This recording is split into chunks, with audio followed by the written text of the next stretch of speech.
Hi there everyone, and welcome to another Pokemon Ultramoon Wi-Fi battle.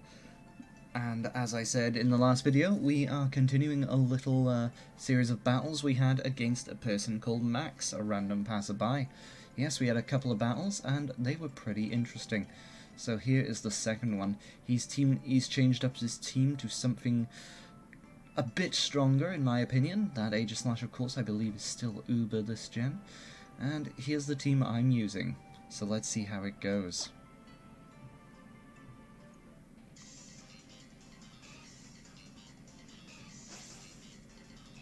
Nice matching hat and shirt there, gonna appreciate that. As I lead off with Rabombi, didn't see any crazy fake outers here to screw me off. But I did see Aegislash.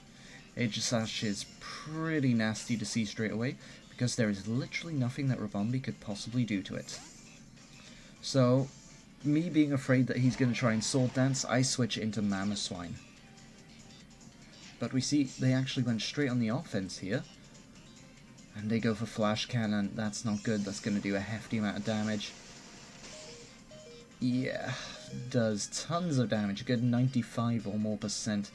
And of course, most Aegislash have that priority Shadow Sneak, so poor Mamoswine went down for no reason there at all.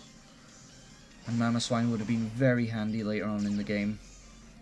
So now I bring in Tyranitar, one of the few Pokemon capable of handling this Aegislash.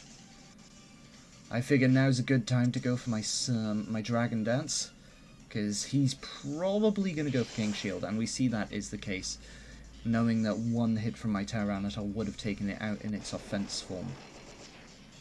As we go for the Dragon Dance, boosting our stats. I apologize for the lag.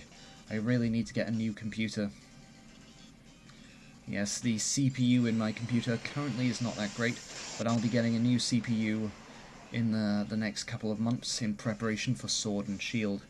But yes, we Dragon Danced, and now we can go for Crunch. We chose to Mega Evolve on this turn because Mega Tyranitar's physical attack increases by about 50 or 40 base points when it Mega Evolves. Or maybe even 30, my memory sucks. But we did good damage. Now, I think my opponent made a mistake here. I don't know why they'd bring in Volcarona on my Tyranitar, a super rock-type Pokemon. Perhaps they thought they'd outspeed, but strange.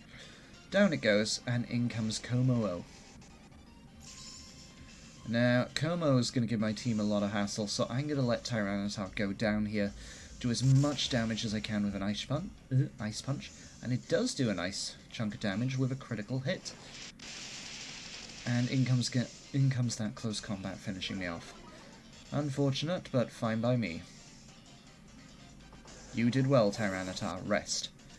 Now, we see Como is going down on the next turn no matter what, so I decide to bring in Nihilego. Sorry if I butchered the pronunciation of this Pokemon's name. I've never heard it pronounced anywhere.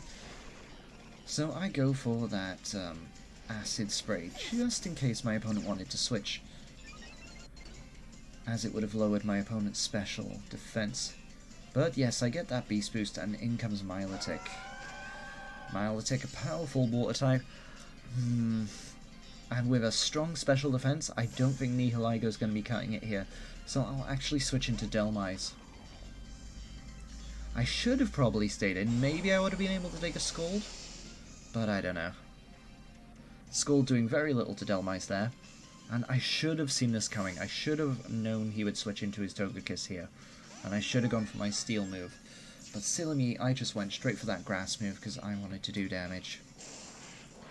And the Grass move does do decent damage to Togekiss, but if only I had gone for that Steel move, it probably would have been a one-hit KO.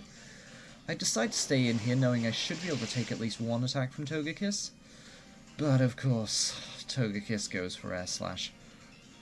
Air Slash having about 50% chance to flinch you here, thanks to Togekiss's Serene Grace ability. Not a whole lot I can do to handle Togekiss now, so I bring in Vaporeon. This team is bulky Cleric.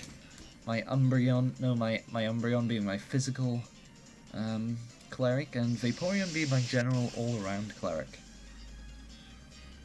So we decide to go for Wish here, and now we can go on the offense against this damn Togekiss. Hopefully it doesn't flinch us to death, but you never know.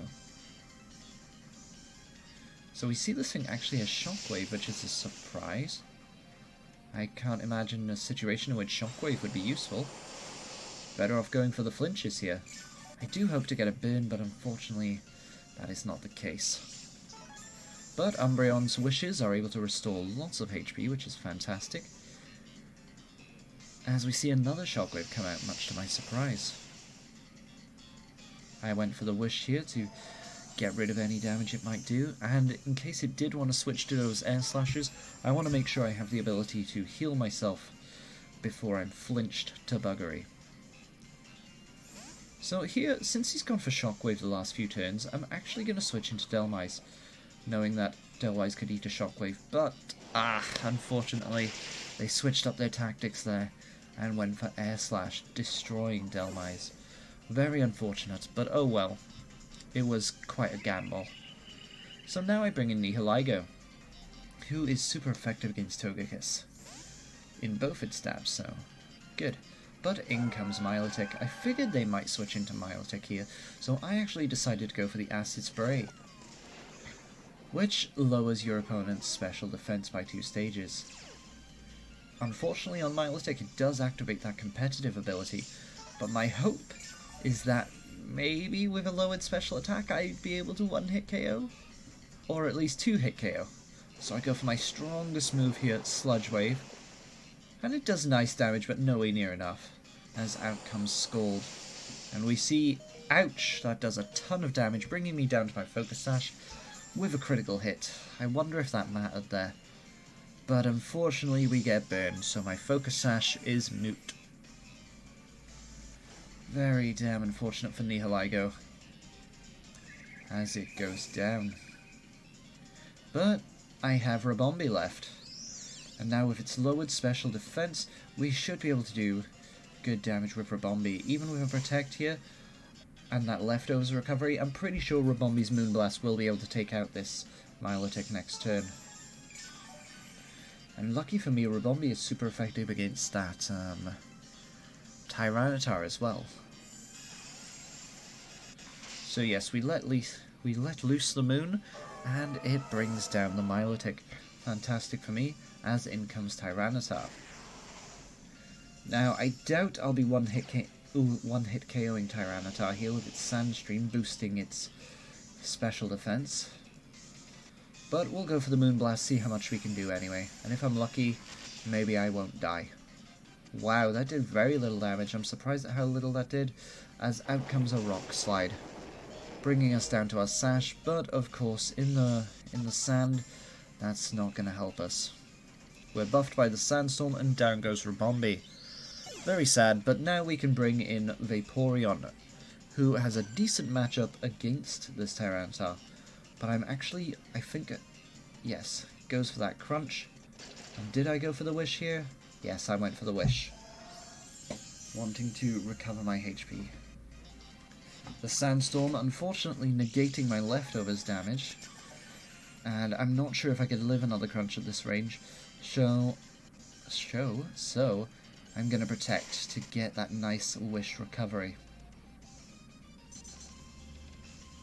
As out comes another Crunch, and more Sandstorm damage and Leftovers recovery. But yes, we get all of that lovely HP back from the Wish. Now I should be free to go for a Scald, as out comes a Rock Slide. It's quite unfortunate that that thing's faster than me, because Rock Slide has a high chance to flinch. Now I'm going to have to go for another Wish, because I don't want to be taken down into a HP range too low. Crunch doing a damn strong amount of damage as we go for the Wish. Ooh, now that the Sandstorm is worn off, I should be able to do decent damage with my Water attack. So I actually decide to risk the Biscuit here and go for it, knowing that I didn't have much chance either way. But my opponent chose this opportunity, expecting me to Protect, to switch into Togekiss, which is fantastic.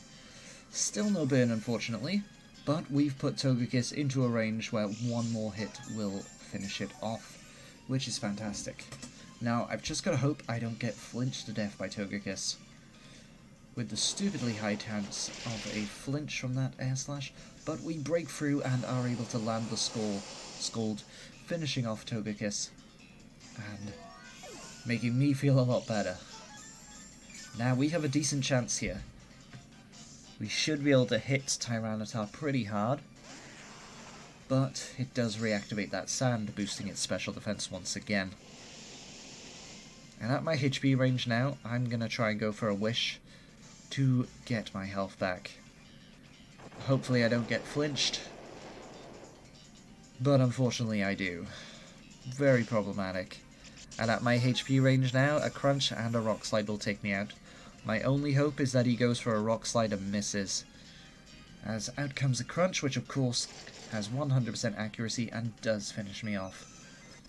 Sad day for Vaporeon, but it put up a good fight and was able to stand there long. Good job, Vaporeon. And I unfortunately lose that round. But, as I say, we had a good few matches, and the next match will come on Friday. Thanks for watching, I hope you enjoyed. See you then.